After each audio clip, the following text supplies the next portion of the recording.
Hello, today is another day of Books Galore and Creator Course, November 9th, 2025. And today we have with us a new author, Roxy Rich, and I would love to have her go ahead and introduce herself. Hi there, guys. Roxy Rich, author of several books now. I write thrillers under Roxy Rich. I write horror under R. Richards. And I will be writing spicy books under R. Roxy. Okay. So today, I know that you had chosen a book that you would like to discuss, but first I want to ask you just sort of about your writing history, your career, how it started, what, inspired you to start writing. Okay. 2020 lockdown. I think most people started then, didn't they? Right. um, it was quite an emotional time for everybody. And basically I kind of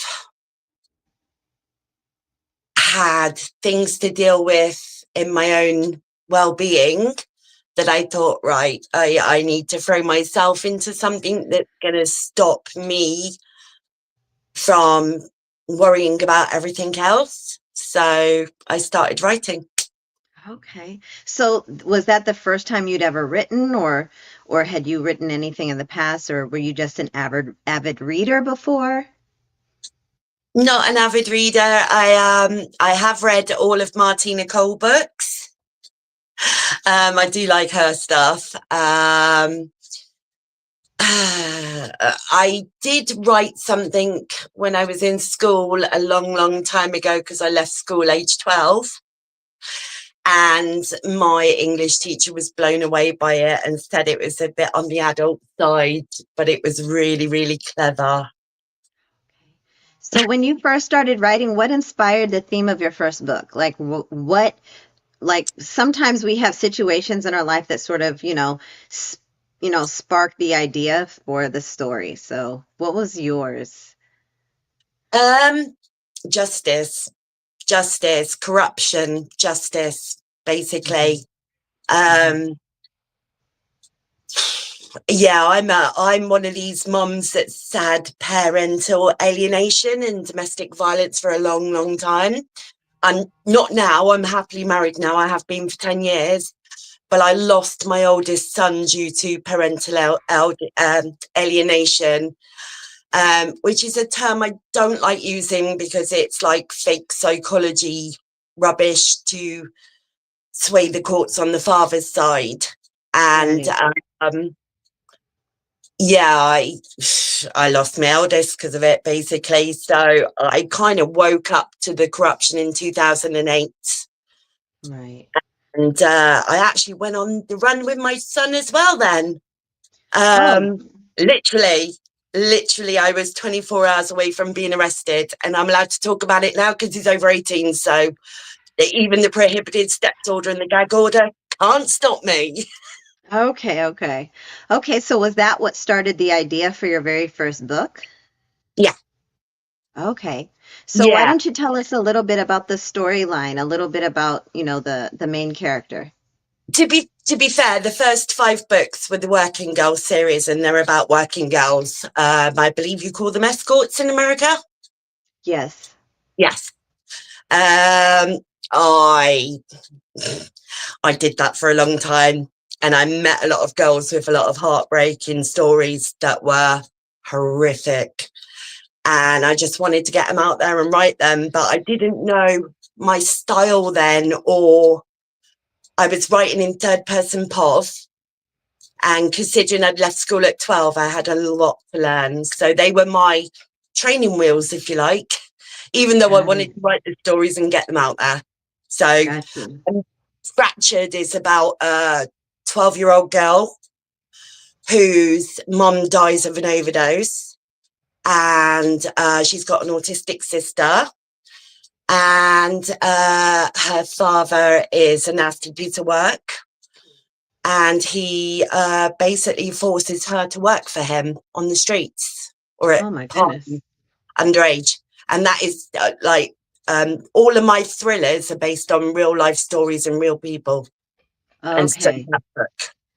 So then basically what you, and tell me if I'm wrong, but basically what you did was you did research. You spoke to real women, took their stories and actually just created stories out of their real life experiences. I knew them.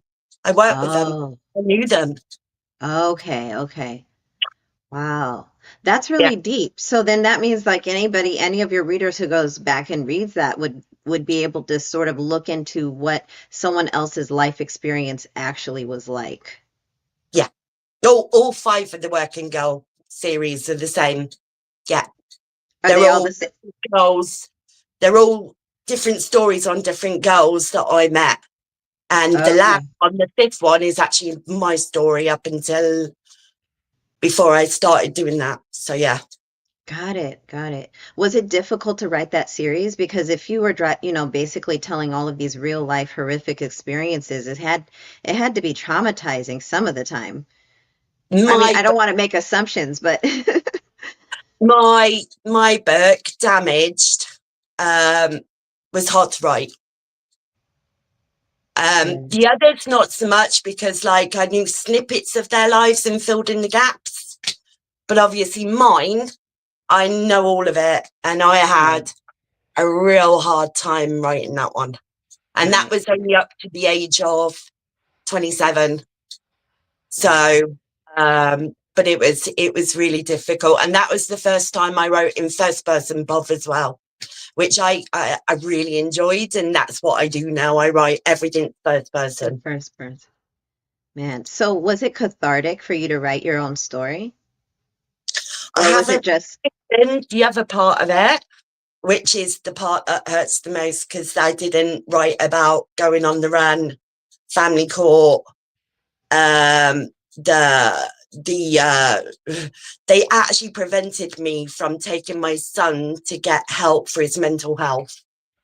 They put a oh, prohibited steps order on me, and he was like he had Tourette's, he had like all sorts of issues, mental health issues, and they refused to allow it. okay. So that part of your story you haven't told yet, but the previous part, you wrote part one, not part two. Yeah. Okay. So do you I, think that you'll ever write part two, or do you think that that might be too I, difficult for you to, no, I will. you will? I will. I just need to be a better writer first, I think. So I'm getting there. My latest book, Demons, is apparently my best work yet. And I just want to, when I'm ready to, I'll write the second one because Gotcha. my son needs to know the truth. And Right. well, he was turned against me and told a load of lies. So Right, right. So then, after you finished the Working Girl series, you said you wrote Demon. Is that the one that you have with you right? yeah, Demons is my latest. After Oh, the okay. Working Girl series, I then went on to write Exposed, which is a domestic violence thriller. Obviously, I've been through family court, I've had the parental alienation, I've had the domestic violence. So I wrote that from the heart and Got all it. in that book. Got it. And is that also part of a series? No, No, it's just a single read alone yeah, or read a. alone. Okay. So then, how many books have you written in total?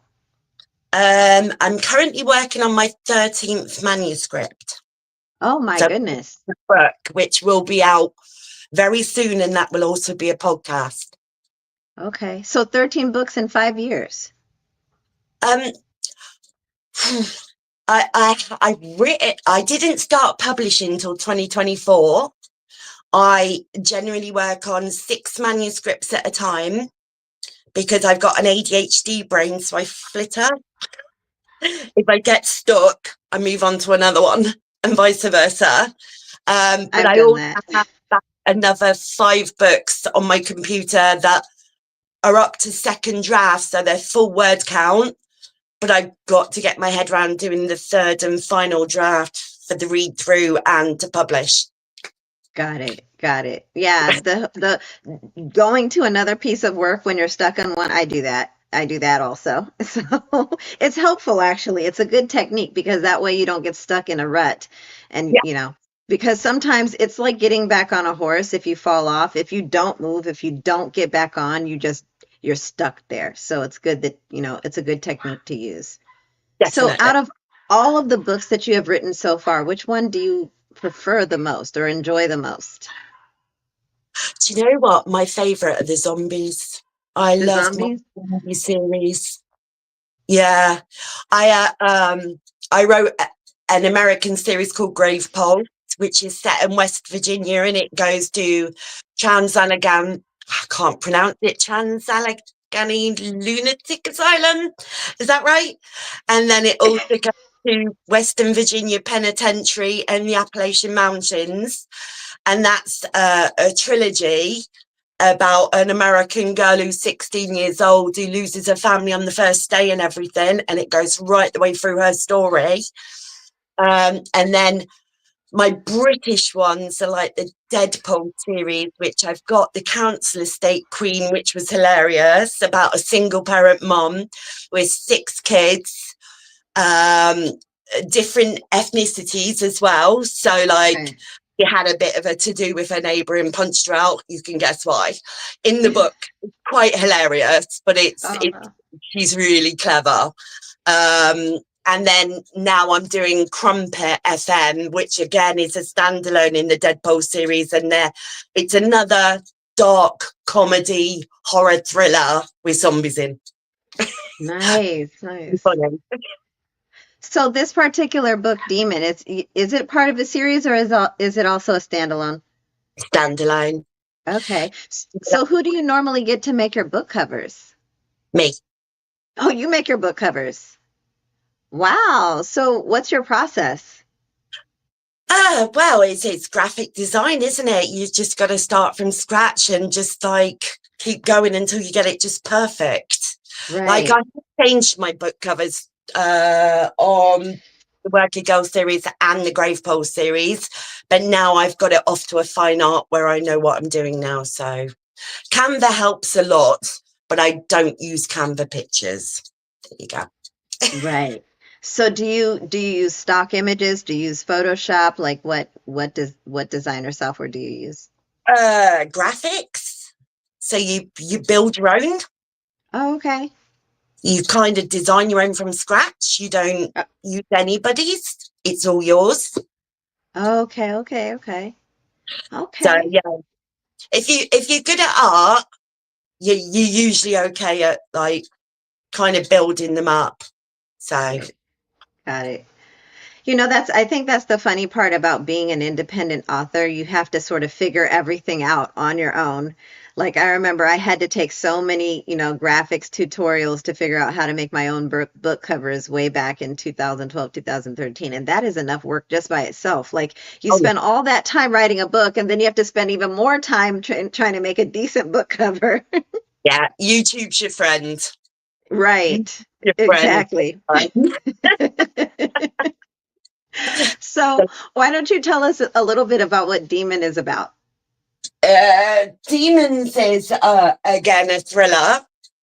All my thrillers are based on real stories, so I don't think you can kind of see it there. It's kind of quite a dark book cover. It's a picture of a woman in a sanatorium with blood all over her white, like nightie, we call it in England. I don't know what you call it in America, nightdress. She's in a hospital. Yeah, It's so a hospital gown. It's hospital called a gown. hospital gown. Yeah. Um, yeah, this is a story about a wealthy woman who um, she's got her own business. She's quite wealthy. She goes to these boring charity galas because, like, otherwise she's sat eating on her own again at home. And she goes to one, and unfortunately, she meets a man who she falls in love with, Ugh. um, who kind of takes over her life, basically. it starts in little things like, oh, I'll make you a cup of coffee, I'll make you breakfast. And it's like, I'll do your emails for you, and I'll do this for you, and I'll arrange this for you. So he starts taking over her business and everything like that, and doing her food and isolating her from her work colleagues and her best friend. And basically, she starts having these like weird panic attacks, and she doesn't know why, because she's always been in control. She's like quite well to do. Um, and he makes out that she needs some rest. Mm. And it starts with retreats. And then it goes to doctors giving her medication that she knows nothing about. Okay. And he's basically paying these doctors to do this. And in the UK, it only takes like 2 or 1 doctors to sign you off to say that Wow. you're mentally unstable and have you detained against your will. That's crazy. Yeah. Wow. And that's what happened to her. She got detained against her will. And there's some quite crazy twist in it, but I don't want to say because it will ruin the book. Right. You don't want to spoil the book. No. But it was quite a challenge reading it, writing it from a posh person's perspective. Because I'm not posh. I'm a ladette. Give me a pint. You know what I That's mean? so Whereas this lady's quite posh and she speaks posh, and but yeah, again, based on a true story loosely. I put my own unique twist in at the end, but I do know someone who was detained against her will in the UK right. and lost everything because of it. That's So crazy. We yeah, do have something similar when it comes to detaining people who are mentally disturbed, but there are very strict criteria for that. They have to be of harm to themselves or others before that can happen. So, yeah, that it does happen, but there are very strict laws and rules regarding being detained against your will when it comes to mental health anyway. So, it's not yeah. even if it's paid for. So, what it's called is a 5150. Yeah, And that is a person can be detained and taken into custody against their will into a psychiatric ward if they are saying things that indicate they are going to either harm themselves or someone else. right, okay. Yeah. So, yes, that does happen, but it's usually for a very specific amount of hours. And after those hours, if they, no longer say those things or exhibit those type of behaviors, they're released. Right, okay. Well, I'll read you the blurb if you like. I Sure, will go have ahead. some of this. Go ahead. Okay, so it's detained under the Mental Health Act, drugged, violated, and betrayed. Madness isn't something you escape, it's something you survive. They said I was unstable. They said it was for my own good. They lied to me. I had everything: wealth, security, and love. But my charming husband had me detained under the Mental Health Act by stealth. My world became a waking nightmare of sedation, torture, and betrayal. They took my freedom, they took my voice. They didn't, but they made one fatal mistake. They didn't finish the job. Will I claw my way out of the system meant to erase me? Or will the madness they forced on me become my power? Oh, that sounds really intense. It's intense. So what was it like for you writing that? Was it just like what was it like? It's like I've got to the stage now where if I'm writing something, I can see it like a film in front of me, Right. and I just literally go into that character and feel how they would feel. Um, the friend that I wrote this for was gobsmacked. She was like, "I can't believe you got all that right," because I really didn't know much about the Mental Health Act. I had to research it and everything, and the Right. whole um, being drugged and everything, where you hallucinate and things like that happen, and like the whole sedation where you're zombified kind of, and I really had to research it and look into it to see how that person would feel. And Right. yeah, I mean, it was all of my thrillers, I think, take a little piece of me because they've all got stories of corruption in. Right. They've all got snippets of truth in about people's lives, and it hurts. I'm quite an empathetic person, and I feel it as I'm writing it. Right. Right. So So have you ever been in the middle of writing the story of a character and felt their pain and started to weep or cry or Grave Pulse 3, the third and final book, I cried literally from about two-thirds of the way through the rest of the book. I was in floods of tears, like literally blubbering like a baby. oh no. I have a hard time reading stuff that's sad. So I'm like, oh no. I'm like, thank you for the heads up. It turns out all good, but like while Right. I was writing it, I was in floods of tears. I was like, I was borderline hysterical, like just Oh my goodness. Oh no. Okay. Okay. So readers out there, prepare a box of tissues.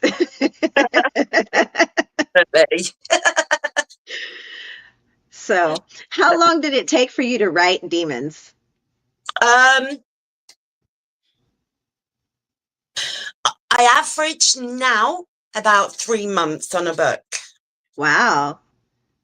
How many So, words? yeah, I tend to do the first draft within 1 to 2 weeks, and then Really?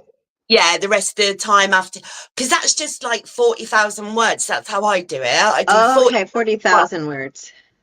and I basically write the story in shorthand of what I want to happen and how I want to see it go. Okay. And then I expand the word count on the second draft. And then Okay. on the third draft, I bring it all together and make it make sense. Because I have a habit of just running away with the keyboard. Right. Right. If it starts off as 40,000 words, what does the word count on the finished draft usually look like? It depends on the genre. My zombie books are usually between 90,000 and 95,000 words. Wow. Yeah. So how long does it take to write that many words for you? I sit at my computer 15 hours a day, Monday to Friday working. Wow. That is I, that is an impressive amount of focus. I mean, don't get me wrong, guys. I stop. I do, home education with the kids. I do a bit of cleaning. I cook dinner. I do lunch. If we've got appointments, I go out to appointments. But 9 times out of 10, I'm stuck at the computer. And because once I start writing something, I just can't stop. Otherwise, I lose my train of thought. It's horrible. So I have Right, to right, get it written and get it done. right. So you hyperfixate on it. That makes sense.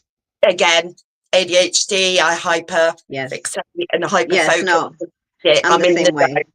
Yeah. Right. Right. Well, I'm the same way. Like once I hyperfixate on something, I'm not eating, I'm not sleeping. Like I can't hear you. Yes, I know. I know. So when you finally get to the end where you write that last word, what does it feel like? Does it feel like a release, a relief? Like what does it feel like? No, because when I've finished writing it, that's when all the hard work starts, doesn't it? The editing. Right, the editing. It's the Yeah, no. nightmare. The writing the book is the fun part. It's Yeah, the editing. it's the editing. the problem. I've I've written an entire trilogy and still haven't published two of the books because of the editing part. People Uh, are like, "So when are autocrit, you gonna finish?" And I'm like, autocrit's really good. "I'm I sorry." autocrit. I swear by Oh, that. It's brilliant because it auto. gets all your repeat phrases, all your repeat words, your tenses. Now they've put better readers on. The better readers are a bit harsh, but they're all right. And you can put yourself up against an author in your genre and score against them. So you can Yeah, it's not so much the punctuation or the grammar because that is pretty easy. Like you said, you can get any system to just edit the grammar and the repetitive words. That's not the issue. The issue is fixing the plot holes. it does You have that to as go well. back and like, okay, what should they have done? It does go through that as well. It reads out your I don't use it very often because like it'll say contradictions and stuff, and I'm like, but that's supposed to be there. Right. So Right. I do all that for you as well. So And I you have said an what is the name of this software? What's it called? autocrit. AutoCrit? Yeah. Okay. Well, maybe you can like put it in the comments or something later. I want to make sure I take a look at it. For authors I, out there, AutoCrit. Well, let's check that out. I was finding it every couple of months before, and then last Christmas my husband got me the year's subscription. So hopefully for Okay. I'll get a year's subscription again because, like, with the amount of books I do, it's a lot better. Right. So it requires a subscription. Is it not there's no flat fee option? I think they were doing it, as I said. My husband bought the whole year for me last Christmas. Got They were it. doing it, so it was £15 for the first month, Oh, so and it's then like a monthly. yeah, and then I think it goes up a little bit the month after. So you only need to buy it really or pay for it when you've got a book that needs editing or a couple of books that need editing, if you want to do it that way. That makes sense. That makes sense. That's true So because got it. Okay. So that's what you've utilized to just sort of try and get through the editing part of your book. Have you ever hired an editor or anything like that? No? I I have seen so many authors scammed online, That's true. and I've seen lots of authors who've paid thousands for editing and their book's still not right. And That is also true. yeah, and to be honest, why should I take that money away from my children? That is also very true. No, that my husband works hard. I don't work except for the books. Why should I take that money? No, sorry, that's for my family. Right, You know, right. that money is for my family. So, yeah, okay. I paid for autocrat. I pay for book funnel. There's little pieces here and there where I'll send a signed copy out to people. But all in all, I'm not paying thousands to become a famous author because, like, I just, no, no. Why should I take that away from my family? And no. Right. So how difficult or what is your process for trying to advertise your books and get them out there? Like has it been difficult? Has it been easy? Has it been a pain? Oh, promoting. Isn't that I know, every right? author's headache? It's a nightmare.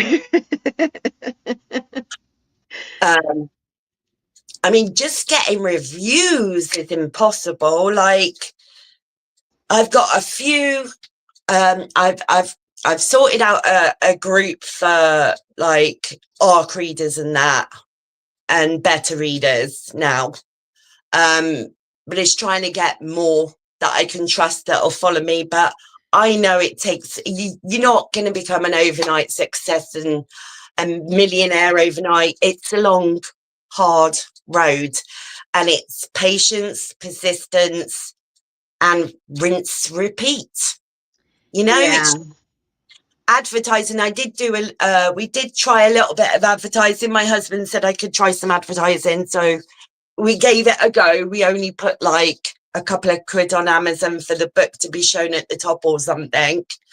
It's So it's actually I've gone into that, and it's that was. actually yeah, it's actually better to advertise through ad campaigns on Facebook than it is to advertise through Amazon, to be honest.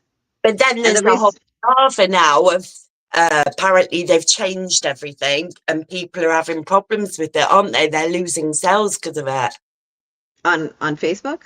Yeah. Oh, really? What is the news? I haven't heard this news. Is it called the Andromeda or something?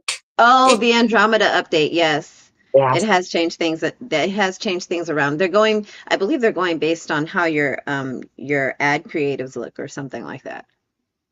And so I think one thing that really helps also is if you I think part of the problem is that because authors have such an sort of an inherent hatred of artificial intelligence, we don't utilize them for the things that we actually should. Like, for example, you can use AI to create ad images, like basically just a picture that you're going to use to advertise your book on Facebook, right? You could use AI for that. But because there's such a stigma in the author community regarding AI as a whole, any mention of AI at all leads to, oh no, you use AI, when, they're basically crippling themselves in ways that would actually get them sales, right? Now, Yeah. I know people out there that use AI to write their books, and I'm like, why would you, hello, that's not your book.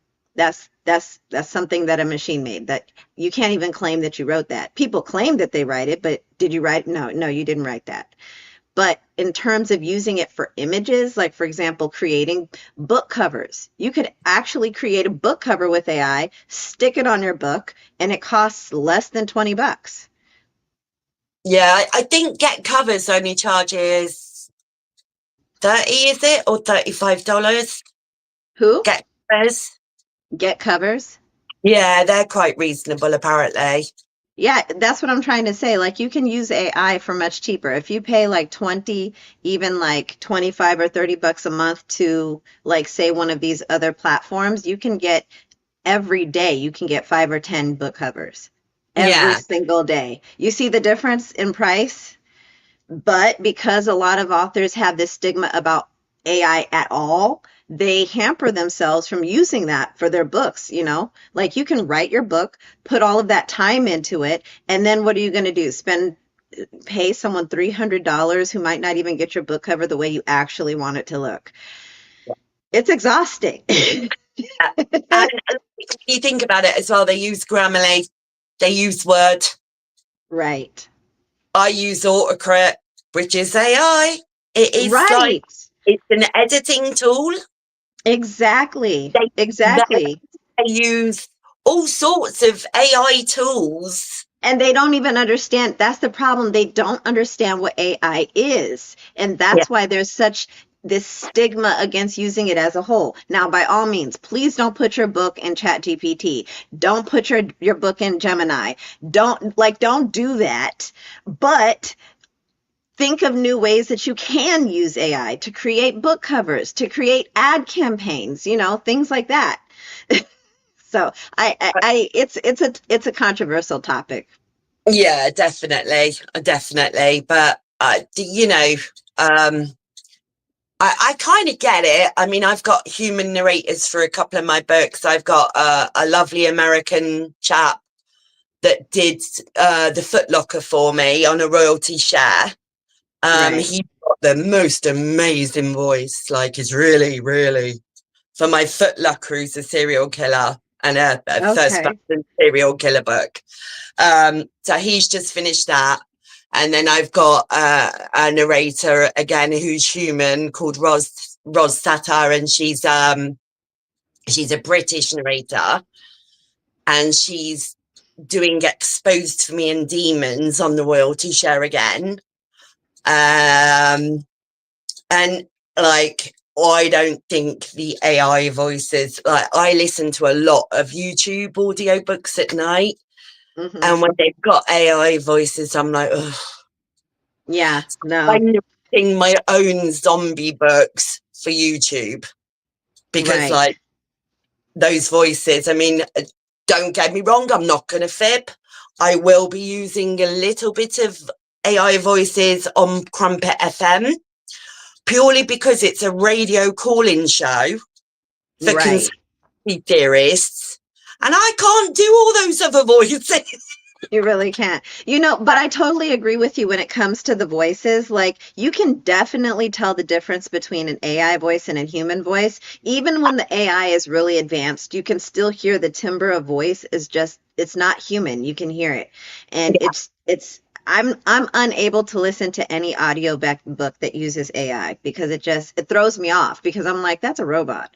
And so I'm more focused on the fact that it's a robot than I am on listening to the story. I'm hoping it doesn't put people off when I do Crumpet FM, but I do have to have.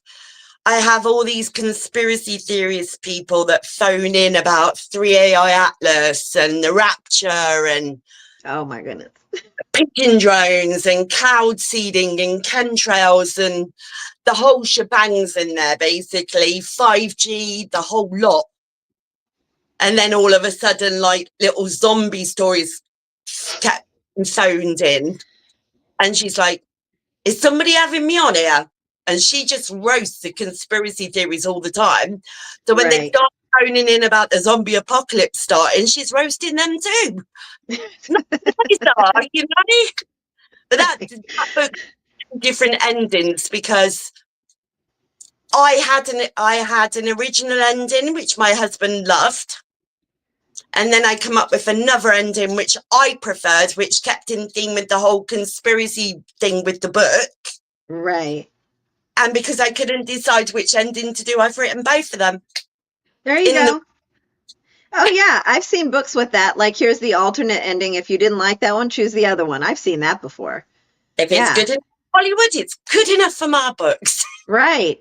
I mean, honestly, I feel like, there's always going to be a fan who wishes the book ended a different way. So if you have two different endings, they can choose which one they like the most. There you go.